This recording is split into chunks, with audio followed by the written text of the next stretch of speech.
तो लो आज हम शुरू करते हैं आगे। हमने हुंडी तक पढ़ लिया था चैप्टर 1 में, है ना। आज हम उसको आगे बढ़ाते हैं और हमको ये सीखना है बेटा कि बिजनेस क्या है ना।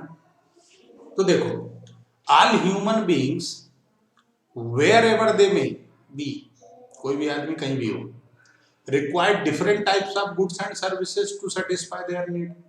हर आदमी को अलग अलग तरीके की जरूरत होती है, अलग अलग गुड्स और सर्विसेज की जरूरत होती है उसकी इच्छा को पूरा करने के लिए। If we look around we observe people require different types of products and services to satisfy their need. हर आदमी की अलग अलग इच्छा होती है, उसको अलग अलग चाहिए। किसी को कोल्ड ड्रिंक पी के मजा आता है, किसी को लेमन सोडा मजा आता है, किसी को एकदम मतलब चखने के साथ चाहिए। तो अलग अलग सेटिस्फेक्शन है। कोई कचौरी खा खुश है, कोई समोसा खा खुश है, कोई रोटी खा खुश है, कोई पराठा खा के खुश है ना। किसी को सैंडविच चाहिए, किसी को मोमोज चाहिए, है ना। तो हर सबकी अलग अलग जरूरतें हैं। How do they buy them, अब उनको खरीदोगे किसे। They go to the market either physical or electronic over internet, मतलब चाहे तो बाजार जा खरीद लाओ, चाहे तो अम्मा जान से संपर्क लो फ्लिपकार्ट से, है ना। सेलर ढूंढोगे और खरीद लोगे। Have you ever wondered how these products and services are made available in the market. लेकिन अब अपने को क्या जानना जरूरी है कि ये बाजार में आते कैसे हैं, है ना। The necessity of supplying goods and services is done by different sets of people engaged in various activities। देखो अलग अलग एक्टिविटी में जो लोग इन्वॉल्व हैं, अभी एक्टिविटी क्या है?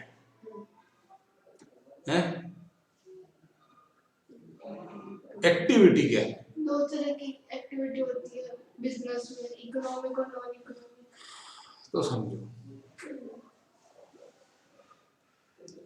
एक्टिविटी का क्या मतलब है?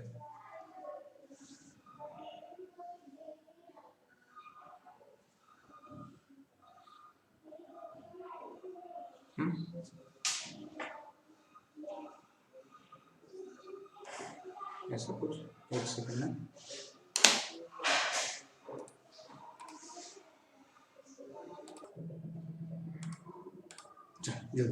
तो एक्टिविटी दो तरह की होती है, एक क्या होती है इकोनॉमिक और एक नॉन इकोनॉमिक। तो जितने भी गुड्स एंड सर्विसेज मार्केट में अवेलेबल होते हैं वो सब कैसे होते हैं, इकोनॉमिक एक्टिविटी का रिजल्ट है ना। Various economic such as production, manufacturing, distribution, exchange, so that the need and wants of customers are satisfied. कोई प्रोडक्शन में इन्वॉल्व है, कोई डिस्ट्रीब्यूशन में, कोई एक्सचेंज में मतलब खरीदने बेचने में, तो कोई किसी भी, हर पर्सन अलग अलग एक्टिविटी में इन्वॉल्व है। और ये सारी एक्टिविटी जो इसलिए होती हैं ताकि हम क्या कर सके, कस्टमर को सेटिस्फाई और अर्निंग कर सके। तो वो क्या कहलाती है, इकोनॉमिक एक्टिविटी। ठीक है। Business is a major economic activity which is concerned with the production and sale of goods and services required by the people।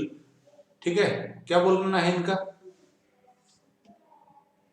क्या कहना है इनका कि ज्यादातर लोग किस, बिजनेस जो है वो क्या करता है, ज्यादातर एक्टिविटी को इन्वॉल्व करता है। जैसे मैन्युफैक्चरिंग, प्रोडक्शन हो गया, डिस्ट्रीब्यूशन हो गया, गुड्स एंड सर्विसेज को खरीदना बेचना हो गया, है ना। बराबर है। क्यों? क्योंकि लोगों की ये रिक्वायरमेंट है, जो लोगों की रिक्वायरमेंट है उसी में अपने को इन्वॉल्व होना है। Business is central to our lives, although our lives are also influenced by many other institutions in modern society। इनका क्या कहना है, सबसे ज्यादा हमारे लाइफ में जो असर है वो किस बात का है, बिजनेस का है, बिजनेस फॉर्म्स का है। बिजनेस और भी चीजें हैं जो हमारे जीवन को इफेक्ट करती हैं, लेकिन सबसे ज्यादा जो इफेक्ट आता है वो किसका आता है, बिजनेस का। अदर चीजों में क्या है, जैसे स्कूल, कॉलेज, हॉस्पिटल, है ना, political party, religious body, temple वगैरह, है ना। ये चीजें भी हमारे डेली लाइफ को इफेक्ट करते हैं, लेकिन सबसे ज्यादा जो इफेक्ट करता है वो कौन करता है, business. Business has a major influence on us, it therefore becomes important that we understand the concept nature and purpose of business. इसलिए हमको देखो सबसे ज्यादा इफेक्ट बिजनेस का है, इसलिए हमको क्या करना है, सबसे ज्यादा ये सीखने की जरूरत है कि कॉन्सेप्ट क्या है बिजनेस का, नेचर क्या है बिजनेस का, और पर्पस क्या है बिजनेस का। ठीक है। Business starts with production and ends with consumption. Business कहां से शुरू होता है? प्रोडक्शन से, मैन्युफैक्चरिंग से। ठीक है। और खत्म कहां होता है? कंजम्पशन से, उस चीज को यूज करके। बराबर है। Making the finished product reach the consumer involves a series of steps. एक तुम्हारे तक जो गुड्स पहुंच रहा है उसको तुम तक पहुंचाने में बहुत सारी स्टेप्स ली जाती हैं, बहुत सारे एक्शंस लिए जाते हैं, है ना। The work of production of goods is covered under industry and the remaining activities belongs to commerce. जो प्रोडक्शन यानी मैन्युफैक्चरिंग का काम है वो किससे रिलेटेड होता है? इंडस्ट्री से।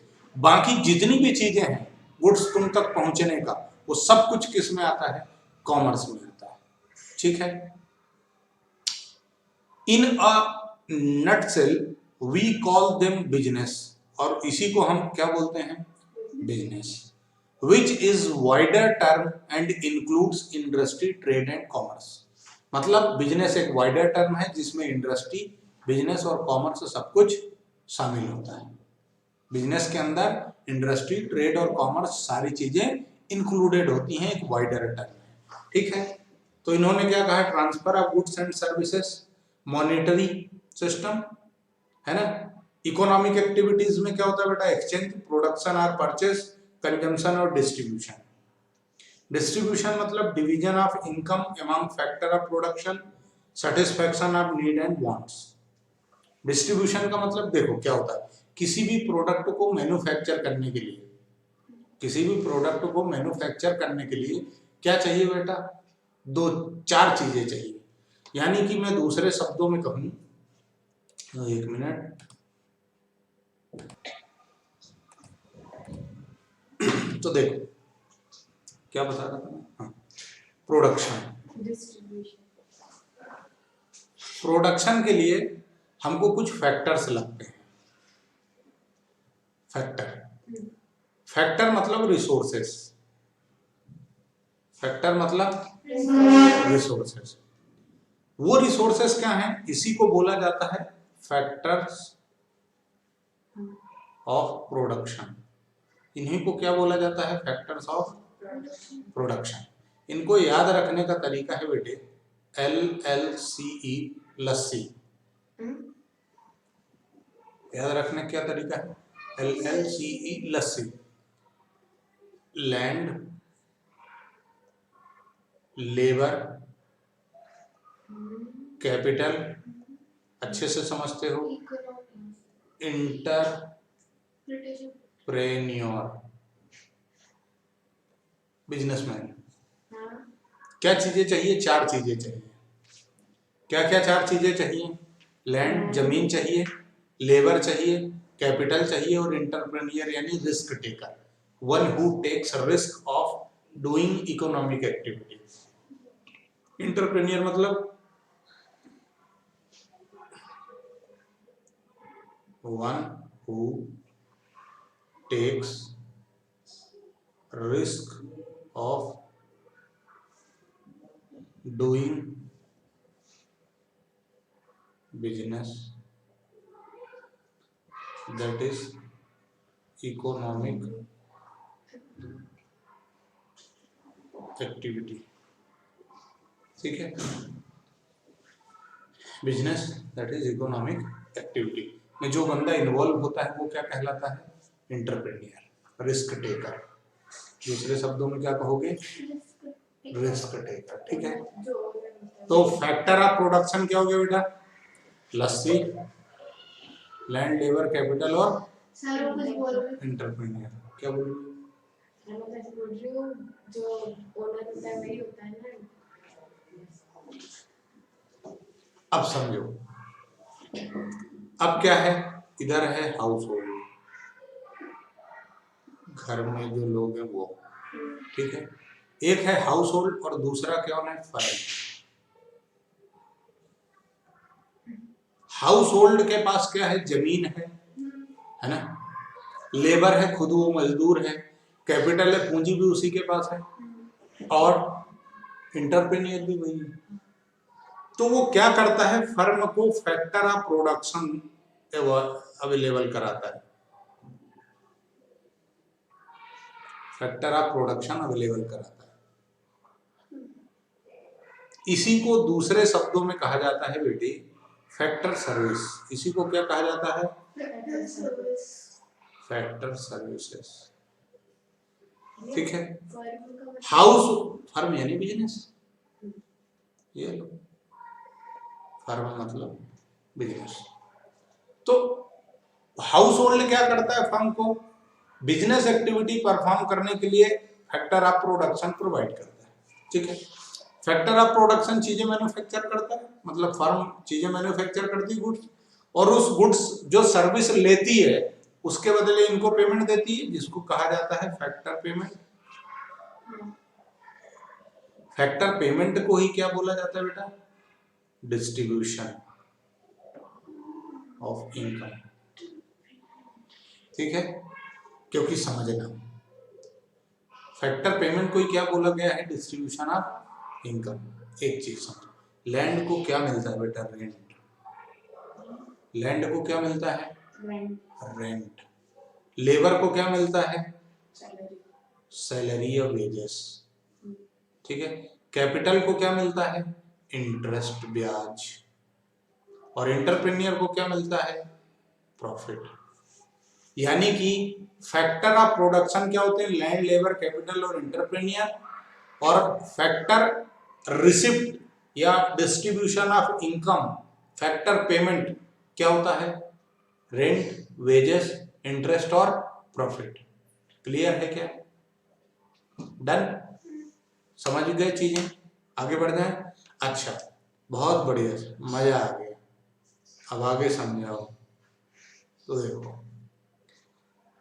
हाउस होल्ड ने क्या करा, फैक्टर सर्विस दी, उसके बदले उसको फैक्टर पेमेंट मिल गया। इसका मतलब सर ये हुआ कि बिजनेस के पास गुड्स अवेलेबल है और हाउस होल्ड के पास पैसे आ गए। अब हाउस होल्ड क्या करेगा, पेमेंट करेगा, पेमेंट करेगा, उसके बदले फर्म हाउस होल्ड को क्या देंगे, गुड्स एंड सर्विसेज। ये प्रोसेस चलता है और यही क्या है, बिजनेस एक्टिविटी। और इसमें सब कुछ आ गया, क्या आ गया, ये जो प्रोडक्शन का काम था फर्म का, ये क्या था, इंडस्ट्री। और बाकी जो चीजें हैं जैसे फैक्टर सर्विस, फैक्टर पेमेंट, फिर पेमेंट उसको फिर उधर से गुड्स अवेलेबल कराना, ये सारी चीजें किसमें आता है, ट्रेड और कॉमर्स में। उसके बाद में बेटी क्या लगेगा, बिजनेस को क्या मदद चाहिए, ट्रांसपोर्ट, गुड्स को एक जगह से दूसरी जगह भी तो पहुंचाना है, ट्रांसपोर्टेशन, कम्युनिकेशन, सूचना का आदान प्रदान भी तो होगा, है ना, बराबर है, ये सारी चीजें लगेंगी।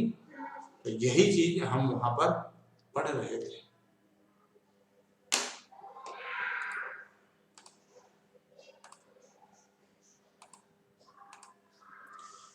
क्लियर है, ये डिस्ट्रीब्यूशन, कंजम्पशन, ठीक है, डन, आगे बढ़ जाओ। चलिए, role of business in the development of economy. Business का क्या महत्व है एक इकोनॉमी को डेवलप करने में। तो business which include trade and commerce has played a vital role since times memorial. जब से तुम्हारी मेमोरी होगी, जब से बिजनेस ने बहुत बड़ा रोल अदा किया है किसमें, सोसाइटी में। You have studied in your earlier that our country India had a golden past and trading activities had a significant contribution to its prosperity and gain। मतलब भारत सोने की चिड़िया कहलाता था, बहुत ज्यादा यहाँ पे प्रॉस्पेरिटी यानी संपन्नता थी, बहुत ज्यादा लोगों को प्रॉफिट हुआ करता था उनके एक्टिविटी परफॉर्म करने से, है ना। The archaeological evidence has shown the trading activities were the mainstay of economy in ancient time। हमारे देश में बहुत सारे आर्कियोलॉजिकल जो ऐतिहासिक इतिहास का सर्वे वगैरह करते हैं ना लोग बाग, पुरानी चीजों की खोजबीन करते हैं, है ना। तो बहुत सारे बोलते हैं अरे वो वहाँ की दीवारों में सिक्के का वो नमूना बना हुआ है, यहाँ पर ऐसा एक्टिविटी जितनी भी होती हैं वो छपी हुई हैं, दीवारों में बनी हुई हैं, है ना। तो ये सारे कलेक्शन वो आर्कियोलॉजिकल लोग बोलते हैं और क्या बताते हैं वो कि भारत देश में बहुत ज़्यादा बिजनेस हुआ करता था, पानी और जमीन दोनों रास्ते से, यानी समुद्री रास्ते से भी होता था और जमीनी रास्ते से भी होता था। सिल्क सबसे ज़्यादा, सिल्क के बाद और भी बहुत सारी चीज़ें जैसे हथकरघा, हाथ से बनी हुई चीज़ें, हैंडलूम्स, हैंडीक्राफ्ट, ये इंडस्ट्री भारत देश में सबसे ज़्यादा ट्रेंडिंग थी, है ना।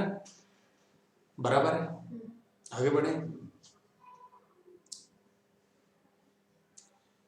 Major trade centres in ancient time क्या था? पाटलिपुत्र, पेशावर, तक्षशिला, इंद्रप्रस्था, मथुरा, वाराणसी, मिथिला, उज्जैन, यहाँ सबसे ज्यादा बिजनेस हुआ करता। सूरत, कांची, मदुरई, ब्रोच और केवेरी पट्टा तमिलनाडु साउथ के क्षेत्र होंगे। सूरत में क्या बनता है? साड़ियाँ, है ना। उज्जैन में क्या है? उज्जैनी से हम ऐसे कपड़े, हैंडलूम्स, सारी एक्टिविटी इन चीजों में यहाँ पर ज्यादा हुआ करती थी। मॉडर्न टाइम में क्या गया? मेक इन इंडिया का कॉन्सेप्ट आया, डिजिटल इंडिया, स्किल इंडिया, इसको गवर्नमेंट ने बढ़ावा दिया और बिजनेस चल पड़ा। थोड़ा थोड़ा बेसिक इंट्रोडक्शन क्लियर है। अब अपन आगे बढ़े। Rise of intermediaries. इंटरमीडियरीज का क्या मतलब होता है?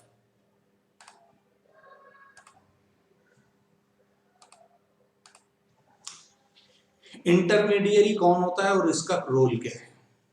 तो देखो, intermediaries played a prominent role in the promotion of trade. Intermediary यानी ये पर्सन, वो बंदा जो दो लोगों के बीच में बिजनेस के सौदे कराता है या लिंक बनाता है ना। जैसे मैन्युफैक्चरर और कस्टमर के बीच की लिंक क्या होता है? होलसेलर और रिटेलर। तुम डायरेक्ट दुकान वहाँ कम फैक्ट्री जाके चीजें खरीद के लाते हो? नहीं, दुकानदार के पास जाते हो। तो दुकानदार और मैन्युफैक्चरर दोनों के बीच में जिसने लिंक बनाई, ये दुकानदार, वो क्या है? इंटरमीडियरी, ठीक है। They provide considerable financial security to the manufacturing by assessing responsibility for the risk involve specially in foreign trade. देखो, इंटरमीडियरी क्या करता है बेटा? ये श्योरिटी देता है किसको? मैन्युफैक्चरर को, कि आप प्रोडक्शन कर लो, हम बेच देंगे, आपको फाइनेंस चाहिए ना, ये एडवांस रख लो, इतनी चीजें बना दो, हमारे पास कस्टमर बहुत है, आपका माल बिक जाएगा, आप टेंशन मत लो। ये श्योरिटी कौन देता है? इंटरमीडियरी। किसको? Manufacturer. It comprised commission agent, मतलब अब इसमें इंटरमीडियरी में आता कौन कौन है? कमीशन एजेंट भी आते हैं, ब्रोकर भी आता है, डिस्ट्रीब्यूटर भी आता है, होलसेलर भी आता है और रिटेलर भी आता है। सब समझते हो क्या? कमीशन वाला एजेंट समझते हो? कमीशन एजेंट नहीं समझते? जो कमीशन पे काम करता है, बोले अपना कमीशन का काम। देख, मेरे पास ट्रांसपोर्ट ट्रक वगैरह कुछ भी नहीं, ठीक है, पर फिर भी क्या है, मैंने एक ट्रांसपोर्ट एजेंसी खोल ली। मैं क्या करूंगा? तुमको कहीं गुड्स भेजना है, तुम मेरे पास आए, साहब मेरे को गुड्स भेजना है। मैंने कहा ठीक है, मेरी दो ही जगह सेटिंग है, गुड्स कहाँ से आएगा और ट्रक वाले से भी सेटिंग है। बीच में अपन क्या करेंगे भाई? अपन उसको बोलेंगे कि तुमको वहां भेजना है ना, 20,000 रुपये किराया लगेगा। उन्होंने बोला डन। अपन ने ट्रक वाले को पकड़ा, दे हुए 15,000 में ले जाना, 5,000 अपना क्या है? या फिर ट्रक वाले ही आके उसको नहीं मिल रहे हैं तो वो क्या बोलेगा कि अरे यार कुछ काम दिलवा है, जो लोग तुम्हारे पास आए हमारे पास भेजना, जो भी हमारा भाड़ा बनेगा उसका 5-10% तुम ले लेना। ये कमीशन एग्रीमेंट। जैसे ब्रोकर तो तुम समझते ही हो, जैसे प्रॉपर्टी ब्रोकर वगैरह होते हैं, बराबर है। तो डिस्ट्रीब्यूटर यानी जो गुड्स एक जगह से दूसरी जगह पहुंचे। उसके बाद क्या आया? होलसेलर, ये भी समझते हो, जो बल्क क्वांटिटी में डील करता है वो होलसेलर कहलाता है। रिटेलर, ये किराने वाले जो छोटी छोटी क्वांटिटी में डीलिंग करते हैं वो। तुम किसी होलसेलर के पास जाके बोलो 1 किलो चावल दे दो, देगा नहीं, उसका 5, 10, 25, 20 किलो का कट्टा उसने में डील करता है, वो चवन्नी अठन्नी में डीलिंग नहीं करता वो, है ना। हाँ, वो क्या कहलाते हैं? Intermediary. Done. An expanding trade brought in huge amount of silver bullion into Asia, and a large share of bullion gravitated due towards India. मतलब सिल्वर बुलियन यानी चांदी के सिक्के, चांदी की चीजें ये बहुत सारी उस टाइम पर पुराने जमाने में चलती थी। द इंस्टीट्यूशन ऑफ जगत सेठ, अब ये बहुत सारा इन्होंने बोला, बट तुम्हें इंटरमीडियरी क्या होता है ये समझ में आया? इंटरमीडियरी क्या करता है? क्रेडिट ट्रांजैक्शन में लोन्स और एडवांसेस अवेलेबल कराने का भी काम करता है। कुल मिलाकर के ये दोनों लोगों को फैसिलिटी देता है। किसको? मैन्युफैक्चरर और कंज्यूमर। उसको मैन्युफैक्चरर को ये फैसिलिटी देता है, दादा तुम तो मैन्युफैक्चरिंग कर लो, हम क्या तुम्हारा गुड्स बेच देंगे। कंज्यूमर को क्या बोलता है, दादा तू तो दिल खोल के खर्चा कर, जो सामान चाहिए वो बोल, सब मिलेगा, ठीक है। ट्रांसपोर्टेशन भी समझते हो, गुड्स को एक जगह से दूसरी जगह ले जाना, है ना। पहले 15th सेंचुरी में कैसे चलता था? समुद्री रास्ते से, घोड़ा गाड़ी, बैलगाड़ी, पैदल, है ना, इन चीजों से ट्रांसपोर्टेशन होता था, ठीक है। इस पार्ट को हम यही खत्म करते हैं, फिर अगला शुरू करेंगे। धन्यवाद।